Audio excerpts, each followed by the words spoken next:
کبھی سلطان کہاں چوک ہوئی، سوچئے گا کبھی سلطان کہاں چوک ہوئی۔ حل ہوا کرتے تھے دنیا کے مسائل جن سے، حل ہوا کرتے تھے دنیا کے مسائل جن سے، مسئلہ اب ہے مسلمان کہاں چوک ہوئی، مسئلہ اب ہے مسلمان کہاں چوک ہوئی۔ جن ساتھیوں کو جانا ہے وہ آہستہ سے گزر جانا ہے تاکہ مشاعرہ چلتا رہے، سکون سے نکل جانا دیجیے۔ دیکھیے جنہیں جانا ہے وقت بے وقت جب اللہ کا بلاوا آ جاتا ہے تو آدمی چلا ہی جاتا ہے، انہیں روکا نہیں جا سکتا۔ تو جو جا رہے ہیں انہیں تالی بجا کر کے ودا کر دیجیے کہ وہ چلے جائیں اور مشاعرہ چلتا رہے۔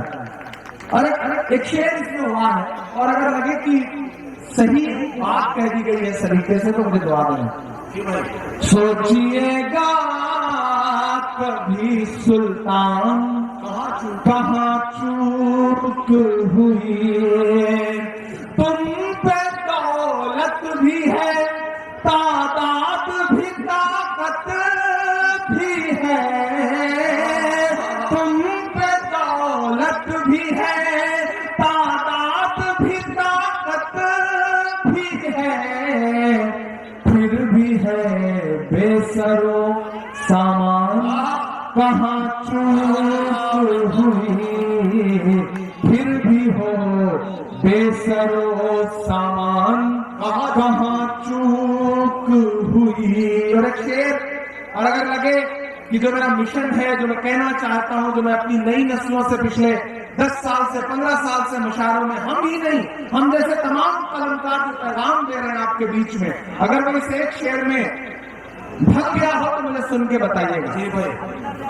سوچئے گا کبھی سلطان کہاں چوک ہوئی، رہ گیا کس لیے تو علم و ہنر میں پیچھے، رہ گیا کس لیے تو علم و ہنر میں پیچھے، ہے تیرے پاس تو قرآن کہاں چوک ہوئی۔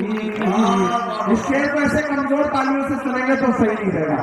میں شعر کو پھر سے پڑھتا ہوں، اور یہاں جو دانشور لوگ بیٹھے ہیں، یہاں جو پڑھے لکھے لوگ بیٹھے ہیں، مجھے ان کی دعا چاہیے کہ رہ گیا کس لیے تو علم و ہنر میں پیچھے، ہے تیرے پاس تو قرآن کہاں چوک ہوئی، ہے تیرے پاس تو قرآن کہاں چوک ہوئی۔ آخر میں وہ نظم سناتا ہوں جس کی فرمائش آپ نے کی۔ میں لال قلعہ ہوں، تھکے ہیں کیا آپ لوگ؟ نہیں تھکے نا؟ یہ بارہ بنکی کے لوگ ہیں، میں نے سنا ہے دیر تک تھکتے نہیں ہیں، چاہے جتنی محنت کرائیے، چاہے جتنا دوڑائیے، چاہے جتنا کھیل کود کروائیے، یہ تھکنے والے لوگ نہیں ہیں۔ تو مجھے لگنا چاہیے کہ نہ تو آپ پہ ٹھنڈ کا اثر ہے نہ آپ تھکے ہیں۔ مجھے تالی بجائیے، داد دیجیے، دعائیں دیجیے، میں آخری نظم سنا کر کے ودا لوں گا آپ سے۔ عارف صاحب ایک بار پھر سے، اور مشتاق صاحب، سین صاحب اور فیصل متین صاحب، ان تمام ساتھیوں کو، محسن متین صاحب، ان تمام ساتھیوں کو دعائیں دوں گا۔ میرے دوست یہاں پہ سیف صاحب بیٹھے ہیں، اقبال صاحب بیٹھے ہیں، شمیم صاحب بیٹھے ہیں، عاقب بیٹھا ہوا ہے بھائی، تمام جو باقی ساتھی ہیں، سب کو، جن ساتھیوں کے نام یاد نہیں رہ گئے ان سے معافی چاہوں گا، لیکن سارے ہی ساتھی